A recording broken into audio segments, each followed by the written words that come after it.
मोहतरम दोस्तों, अस्सलाम वालेकुम वरहमतुल्लाह। बहुत ही खुशी के साथ आप सभी को ये ख़बर दी जा रही है कि हमारा चंद्रयान 3 जो है चाँद के ऊपर पहुंच गया है। बुध के दिन लैंडिंग कर गया है और इसके पहुंचने की खुशियां पूरे हिंदुस्तान में, पूरे भारत के अंदर बड़े ज़ोर और शोर के साथ मनाई जा रही हैं।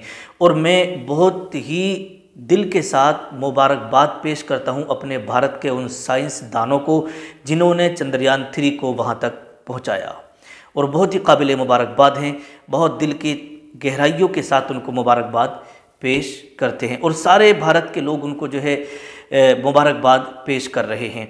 देखिए, चांद पर कामयाबी के झंडे गाड़ने वाले अपने भारत के वो साइंसदान जिन्हें आप और हम बहुत ही दिल की गहराइयों के साथ मुबारकबाद पेश कर रहे हैं। तो देखिए, यहाँ पर एक बात मैं आपको बता दूं, चांद पर कामयाबी के झंडे गाड़ने वाले अपने देश के माहिर तरीन साइंसदानों को हम मुबारकबाद पेश करते हैं। यकीनन उन्हीं माहिरीन की अनथक कोशिशों और मेहनतों से आज हमारा मुल्क कुतुब जुनूबी तक पहुँचने वाला इकलौता मुल्क बन गया है। और मज़कूरा ख़यालात का इजहार अज़ीज़ मिल्लत हज़रत अल्लामा शाह अब्दुल हफ़ीज़ मिसबाही अज़ीज़ी दामाज़िल्लाहुल आली सरबराह आला जामिया अशरफिया मुबारकपुर ने नामा निगार से ख़ुसूसी गुफ्तगू के दौरान किया।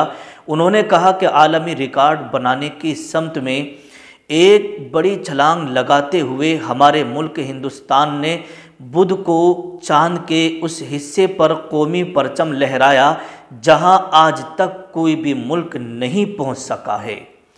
हिंदुस्तानी खलाई तहकीकी तंजीम इसरो के साइंसदानों ने चांद के जुनूबी कुतुब पर चंद्रयान 3 उतार कर खला की दुनिया में तारीख रकम की। मौसूफ ने कहा कि पूरी दुनिया की नज़रें इस मिशन पर लगी हुई थीं कि उससे कई फलकियात, असरार और तह दर खुलेंगे।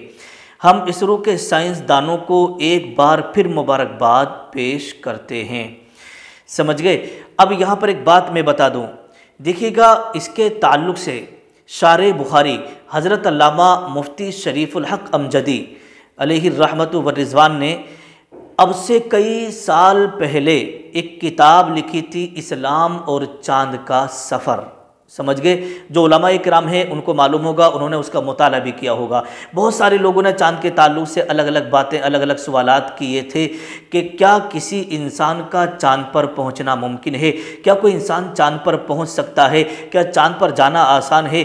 तो इसके ताल्लुक़ से हज़रत अल्लामा मुफ्ती शरीफुल हक अमजदी रहमतुल्लाहि ताला अलैह ने अपनी पूरी एक किताब तसनीफ़ की थी, इस्लाम और चाँद का सफ़र। और उसके अंदर तमाम दलाइल और बराहीन के ज़रिए से ये साबित किया था उस दौर में कि इंसान का चाँद पर पहुंचना मुमकिन है, इंसान की चाँद पर रसाई मुमकिन है। और अभी हज़रत अल्लामा मुफ्ती शरीफुल हक अमजदी रहमतुल्लाहि ताला अलैह का उर्स मुबारक गुजरा और ये चंद्रयान 3 ने पहुंचकर चाँद पर और अपना पहुंचने के बाद में ये साबित कर दिया कि चाँद पर पहुंचना, चाँद पर रसाई मुमकिन है। तो इस्लाम और चाँद का सफ़र जो मुफ्ती शरीफुल हक अमजदी रहमतुल्लाहि ताला अलैह ने किताब लिखी थी, आज उसकी मुकम्मल यूँ समझिएगा कि आपके सामने तहकीक आ गई है कि चाँद पर भी जो है हमारा चंद्रयान 3 पहुंच गया है। कुछ लोग इस बात को झूठ मानते थे, कुछ लोग यकीन नहीं करते थे, लेकिन चंद्रयान 3 ने जाकर के ये साबित कर दिया। और हज़रत अल्लामा मुफ्ती शरीफुल हक अमजदी रहमतुल्लाहि ताला अलैह ने जो किताब लिखी थी उसके अंदर भी उन्होंने अब से कई साल पहले इस बात को साबित किया था कि चाँद पर पहुंचना आसान है, मुमकिन है। समझ गए? आज वो चंद्रयान 3 ने पहुँच करके साबित कर दिया है, जिसे कि आज पूरी दुनिया के लोग मान रहे हैं। अब आगे चलते हैं। देखिएगा, मुफ्ती ग़ुलाम रसूल इस्माइल खादिम मरकज़ी इदारे शरइया पटना ने प्रेस रिज़ान जारी करके ये कहा कि गुज़िश्ता शाम भारत ने खलाई मिशन चाँद पर पहुंचकर पूरी दुनिया में एक नई तारीख रकम कर दी है। पूरे मुल्क में खुशियों की लहर है, पूरी दुनिया के लिए मिसाल है। भारत का मिशन चंद्रयान 3 कामयाबी से चाँद पर उतरने के सबब भारत चाँद के तारीख हिस्से पर लैंड करने वाला पहला मुल्क बन गया। मिली खबरों के मुताबिक चंद्रयान 3 मिशन 14 जुलाई को रवाना हुआ था, जो 14 जुलाई को रवाना हुआ था, जो लॉन्च होने के बाद 10 दिन और 15 अगस्त को कामयाबी से चांद के मदार में दाखिल हुआ। समझ गए। तो इसी के ताल्लुक से उन्होंने कहा कि मिशन की कामयाबी के बाद भारत चांद पर पहुंचकर सबकी आंखें खोल दी हैं। वाज़ेह रहे कि इससे कबल अमेरिका, रूस और चीन चांद के खत्ते उस्तवा के करीब साफ लैंड कर चुके हैं।